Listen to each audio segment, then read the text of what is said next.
Dans cette vidéo, nous allons traiter le sujet 15 de l'épreuve pratique de NSI dans sa version 2026. Donc, le sujet ici, c'est la gestion d'un cabinet vétérinaire et nous allons faire quelques rappels.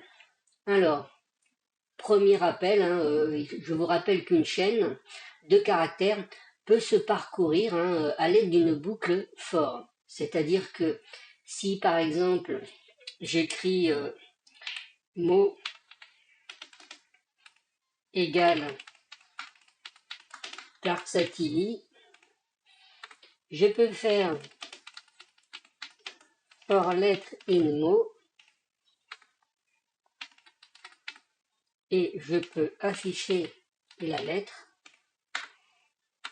et vous voyez que j'ai récupéré chacune des lettres de ma chaîne de caractères. Alors je ne peux pas la modifier, c'est un objet non mutable. Si je dois faire des modifications, je vais reconstruire entièrement la chaîne de caractères.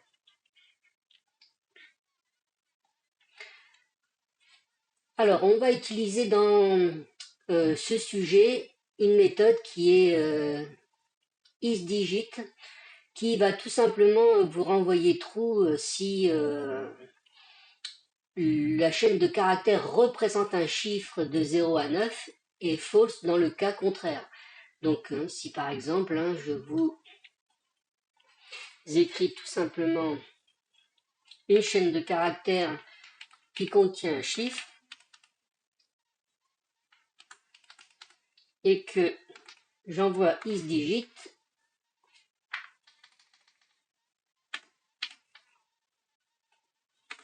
elle va me répondre true. Par contre, si j'utilise une lettre, ça va me répondre false.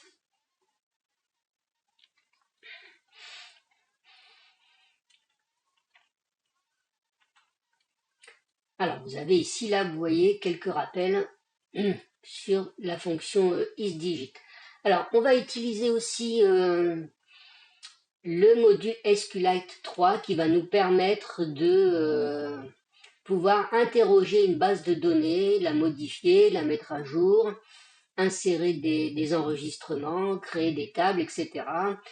Donc le sujet comprend une base de données donc de la forme SQLite que l'on peut l'ouvrir avec DB Browser. Donc c'est ce que j'ai fait ici. Donc je vous présente un peu la base de données. Donc vous voyez, on a trois tables comme présenté dans l'énoncé. Puis là, vous voyez, si j'ouvre avec DB Browser, je peux voir les données qui sont stockées dans cette base de données. Alors je vois bien qu'ici les numéros de téléphone ont été rentrés de façon anarchique. Alors bien sûr, je peux tout simplement regarder la structure de la base de données ici. Donc si je regarde la structure qui a été créée, donc je vois que pour animal, j'ai un identifiant. Ici, j'ai ici espèce, et puis là j'ai un ID propriétaire. Alors ici, je vais avoir tout simplement une clé primaire qui va être reliée ici à la classe, à l'identifiant, donc à la clé primaire ici de propriétaire, vous voyez. Et puis ensuite, j'ai consultation. Donc si je regarde consultation, j'ai ID. Donc j'ai ID de l'animal, donc qui va être la clé étrangère qui va être reliée à la clé primaire ID animal de la classe animal. Et j'ai la clé primaire des consultations. Ensuite, eh bien, j'ai les différents champs qui sont utilisés dans les trois tables. Vous voyez, c'est un moyen ici de pouvoir explorer les données et puis de regarder un peu de quoi est fait la base de données. Vous voyez, je vois consultation, je vois les dates, je vois le format qui a été utilisé, et puis là, je vois le motif de la visite de l'animal. Ici, j'ai, vous voyez, l'idée de l'animal. Donc, bien sûr, si je regarde ici 1, eh bien, ça correspond tout simplement à l'animal qui a un identifiant qui est 1. Donc, si je mets 1,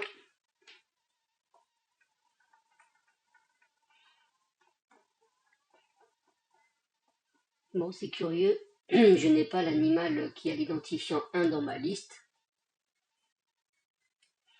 Ici,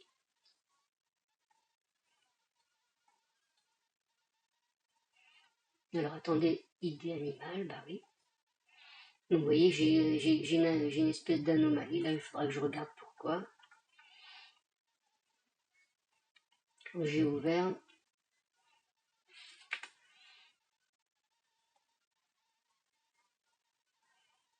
là je ne vois pas 1 apparaître, c'est curieux. Mais ça doit être présent, hein. Ça doit être un problème lié au filtre ici utilisé par DB Browser. Donc tout simplement, hein, voilà, vous avez, je vais quand même essayer un.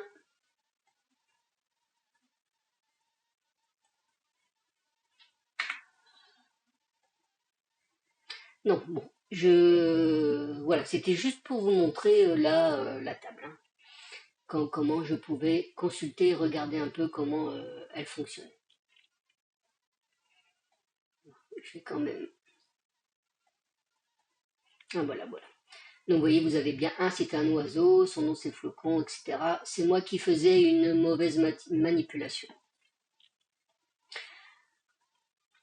Alors, donc on vous explique le format de la date, 4 chiffres pour l'année, 2 pour le mois, 2 pour le jour. C'est ce qui va nous permettre de pouvoir comparer facilement les dates en utilisant l'ordre alphabétique. Donc vous voyez ici, donc ici une date qui va être, alors l'ordre alphabétique pour avoir la date la plus proche de la plus récente, elle sera la plus grande. Voilà ce qu'il faut comprendre. Donc là, les 3 bases de données, celles que je vous ai indiquées. Alors, je reviens ici quand même, vous voyez là, ici, alors je vous montre la bibliothèque SQLite. Qu'est-ce qu'on fait d'abord? D'abord, on se connecte à la base de données. Donc, vous voyez là, on fait SQLite3.connect. Je vous rappelle, quand on fait un import direct de la bibliothèque, toutes les fonctions ou variables que l'on veut utiliser de cette bibliothèque, on doit les préfixer par le nom du module, le nom de la bibliothèque, donc SQLite3.connect. Et là, le nom du fichier qui contient la base de données, c'est bien celui-ci, cabinet.sqlite. Ici, on met donc la base de données. Une fois qu'on est connecté à la base de données, on va créer ce qu'on appelle une variable qui est un curseur qui va nous permettre d'exécuter des requêtes pour les envoyer à la base de données et pour en recevoir des réponses. Donc par exemple ici, vous voyez, j'ai une requête simple, c'est-à-dire que là, je vais utiliser notre curseur qui va interroger la base de données pour faire simple. Donc on va écrire curseur.execute et puis on va tout simplement écrire la requête comme on pourrait l'écrire généralement dans tous les exercices que vous avez pu faire dans les sujets écrits du bac. Donc ici, vous voyez, vous avez select ID non from animal, order by non, limite 3. Donc ça veut dire que je vais récupérer l'identifiant et le nom dans la table animal, ordonné à l'aide du champ nom et limite de 3, c'est-à-dire que je ne vais récupérer que les 3 premières valeurs de la liste qui aurait dû me m'être envoyée. Alors ensuite, j'ai R0, vous voyez, for i in résultat, quand je vais faire une boucle pour parcourir les enregistrements, et quand je vais écrire R2.0, je vais avoir le premier champ, R2.1, je vais avoir le deuxième champ, etc. Alors bien sûr, je peux faire des requêtes paramétrées, c'est-à-dire que ici, je vais pouvoir, avec Python et puis cette bibliothèque, c'est-à-dire au lieu, vous voyez, d'écrire, bon là j'écris un nombre direct, mais je pourrais écrire un nom de variable. Comme ça, quand je passe un paramètre à une fonction qui va devoir ici être remplacée, donc comment je fais ça? Donc j'exécute encore, je fais résultat égale curseur.execute. J'écris ma requête, mais vous voyez, dans la requête, j'ai mis un point d'interrogation, et donc je fais virgule.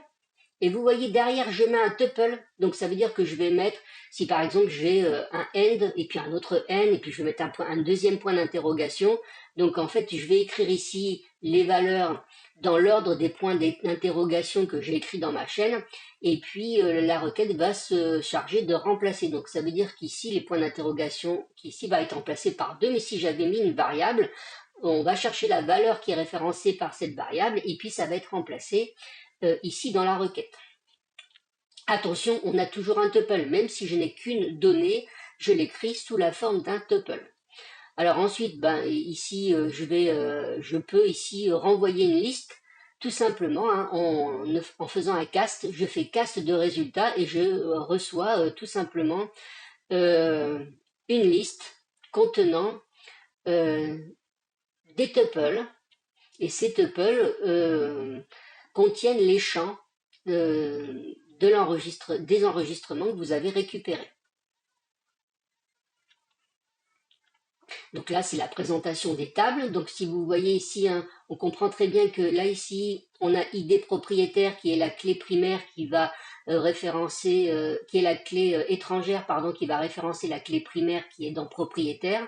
Donc j'ai une liaison entre ces deux tables.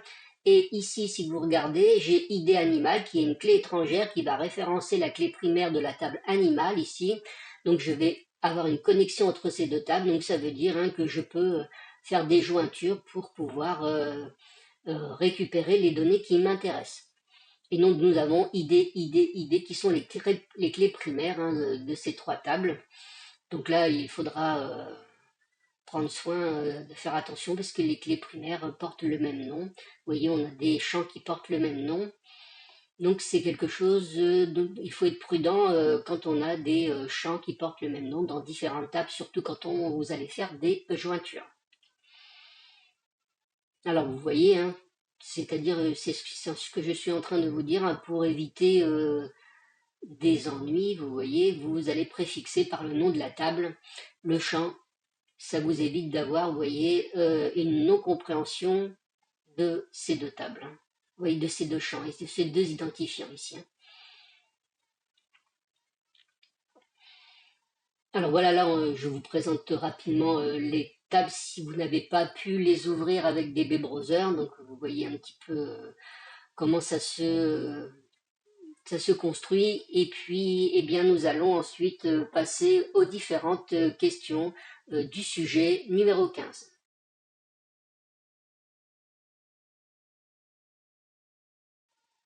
Alors, la première question nous demande d'écrire la fonction normalisation du téléphone. Nous avons vu que les numéros étaient enregistrés de façon non normalisée. Chacun a rentré un peu le numéro de téléphone à la façon dont il a voulu. Alors, nous, on va essayer de normaliser tout ça en ne renvoyant uniquement que les chiffres, les uns collés aux autres, hein, pour avoir, vous voyez, à chaque fois des numéros qui ont le même format. Donc pour ça, eh bien, nous avons, ici on nous demande d'écrire la fonction normalisation téléphone qui prend en paramètre une chaîne de caractères et on va normaliser. Donc on va initialiser une variable qui va être une chaîne vide qui va contenir notre numéro de téléphone normalisé. Nous allons récupérer chaque lettre du numéro de téléphone. Si le numéro de téléphone est bien un chiffre, nous allons le garder et puis l'ajouter à notre numéro normalisé. Je vais réécrire correctement. À notre numéro normalisé. Sinon, on ne fait rien. Et puis, eh bien, à la fin de la boucle, on renvoie le numéro normalisé. Alors, il y a quelque chose qui est très bien fait dans ce sujet, c'est que vous avez des fonctions de test. Ça, c'est très important. Si vous arrivez à y penser, dans les sujets qui n'ont pas de fonction test, je vous invite à les écrire de cette façon. Pourquoi ? Eh bien, je vous montre, hein, j'exécute. Là, j'ai mes tests, je regarde, hein, vous voyez, il y a des tas de tests qui ont été, ils ont mis en place les différents cas qu'on pouvait rencontrer. Et puis, on a regardé si les numéros allaient bien être normalisés, vous voyez. Et donc, si tout passe, c'est que notre fonction qu'on a construite ici, eh bien, fait le travail demandé. Donc, ici, je vais prendre mes tests qui ne sont rien d'autre que des assertions, hein, qui vont tous passer si elles sont vérifiées. Et donc, j'aurai juste l'affichage de ce print pour me dire que tout est bien passé. Donc, je fais CTRL V, j'exécute, on me dit les tests de la fonction normalisation telle sont passés. Cela veut dire que ma fonction, je peux considérer que ma fonction, si j'ai bien choisi mes tests, est valide.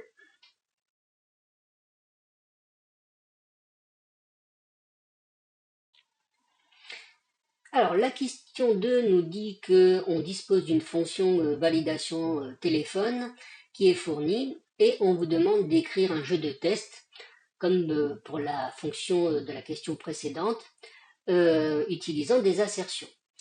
Alors, je vais d'abord regarder la fonction validation pour un peu contrôler ce qu'elle vérifie. Donc, d'abord, elle vérifie qu'on a bien un numéro qui est de longueur 10, obligatoirement. La chaîne de caractères doit être de longueur 10. Faites attention, hein, c'est bien une chaîne de caractères que l'on passe ici en paramètres. Hein. Et on va nous renvoyer un booléen.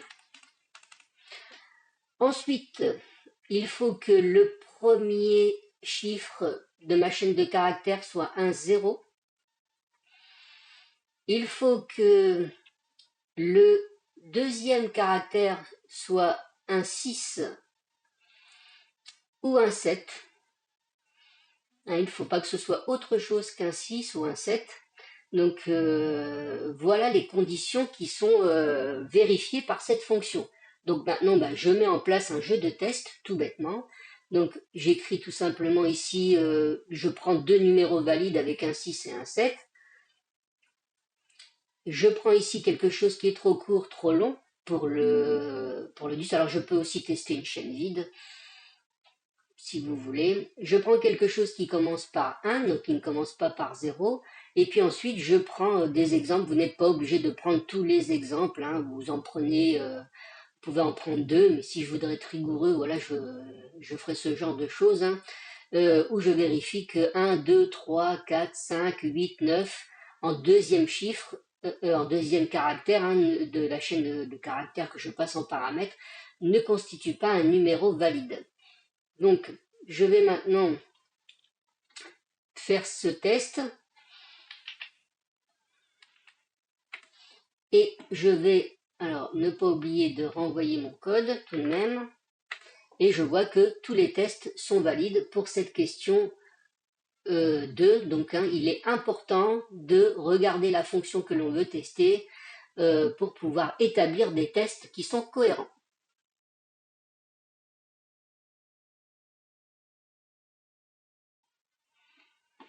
Alors, pour répondre à la question 3, alors on nous demande de nous inspirer de la fonction propriétaire animaux né après, et puis pour nous pouvoir écrire que la fonction consultation vaccination chat qui prend en paramètre une date et qui renvoie la consultation de vaccination. Faites attention, ça c'est important, de vaccination de chat, dont la date est supérieure à date. On doit récupérer l'identifiant de l'animal dans la table animal, le nom de l'animal donc dans la table animal, le téléphone du propriétaire donc dans la table propriétaire et la date de la consultation. Donc on va faire ici une double jointure puisque on doit connecter trois tables. On doit trier d'abord en fonction de l'idée de l'animal et si jamais on a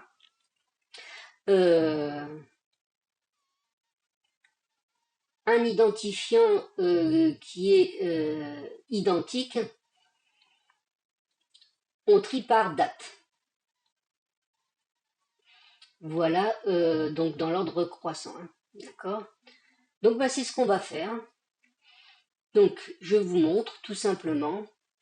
Donc ici, je récupère bien l'identifiant de l'animal, le nom de l'animal, le téléphone du propriétaire, la date de consultation.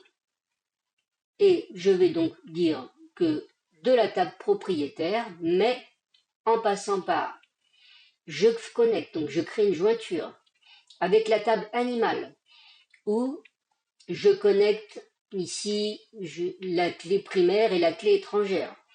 Donc vous voyez ici, j'ai la clé primaire de propriétaire et puis j'ai la clé étrangère associée à la clé primaire de propriétaire qui se trouve dans animal. Joint consultation, donc je connecte la troisième table. Donc en disant que je peux connecter des tables ici, c'est je peux connecter la table consultation et la table animal. Pourquoi? Parce que dans consultation, j'ai une clé étrangère qui est ID animal, qui référence la clé primaire de la table animal. Donc une fois que j'ai réalisé ça, maintenant je respecte, donc vous voyez ici date, va être la date ici que je vais passer en paramètre. Donc il y a le point d'interrogation et puis là j'ai virgule. Après vous voyez la chaîne de caractères en triple cote ici. J'ai la date ici dans le tuple qui va être remplacée ici en fonction de ce que je vais rentrer comme paramètre. Et alors attention, on peut l'oublier ça. L'espèce doit être un chat. Donc animal.espèce doit être un chat. Et la consultation, quel est le motif de la consultation? C'est une vaccination.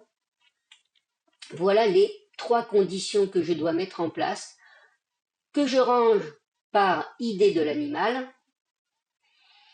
et ensuite par consultation, par date de la consultation. Voilà, c'est tout simple. Si je suis bien, si je fais attention à la lecture, je peux très simplement reconstruire cette requête facilement. Alors, j'exécute, je vérifie si tous les tests ici passent. Donc là, c'est des tests qui ont été tirés de la base de données et puis on vérifie si on n'a aucun problème au niveau des assertions qui ont été programmées. Je fais entrer et vous voyez que tous les tests sont passés. Je peux considérer que ma requête a été correctement construite.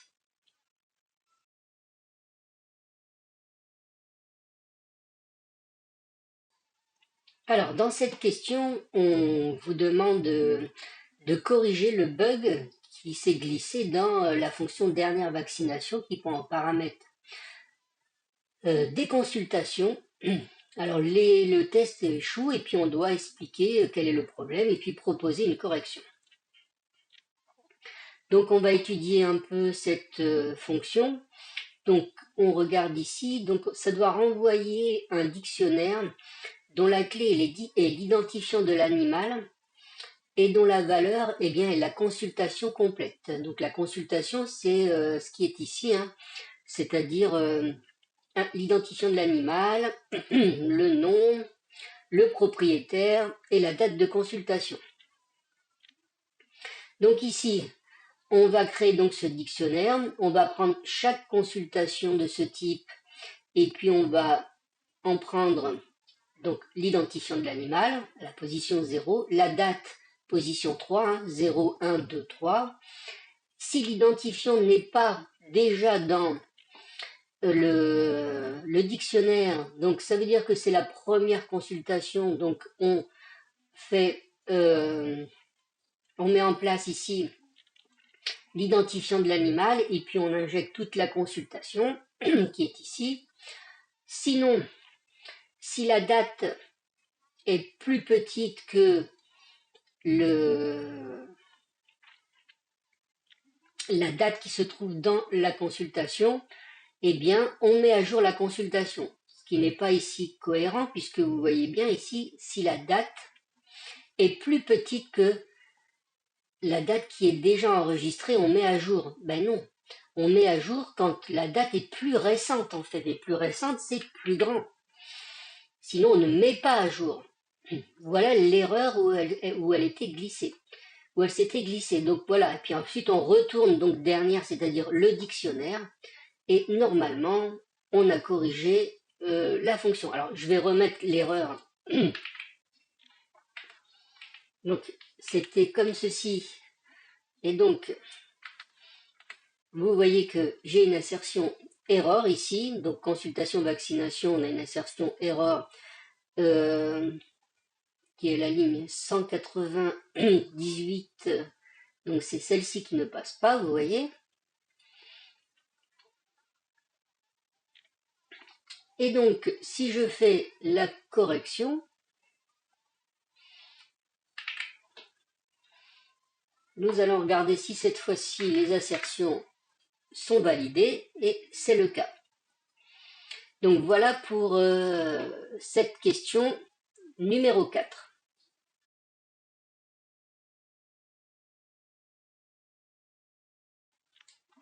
Alors, pour conclure, les pièges. Donc, faites attention ici, hein, quand vous utilisez ici une requête et que vous mettez une date ici, hein, n'oubliez pas la virgule puisqu'on doit forcément avoir un tuple ici, hein, dans la structure, c'est forcément un tuple qui est passé ici en paramètre. Donc, faites attention.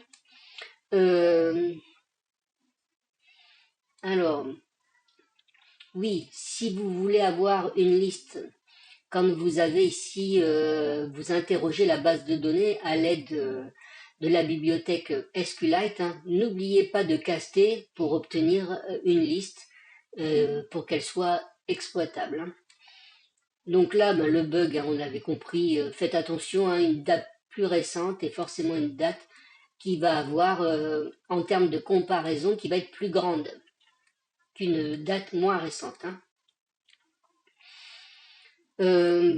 N'oubliez pas que dans les bases de données, si vous voulez lever les ambiguïtés quand vous avez des champs qui sont identiques, hein, vous prenez le nom de la table, vous utilisez la notation pointée, hein, vous écrivez animal, point et le nom du champ.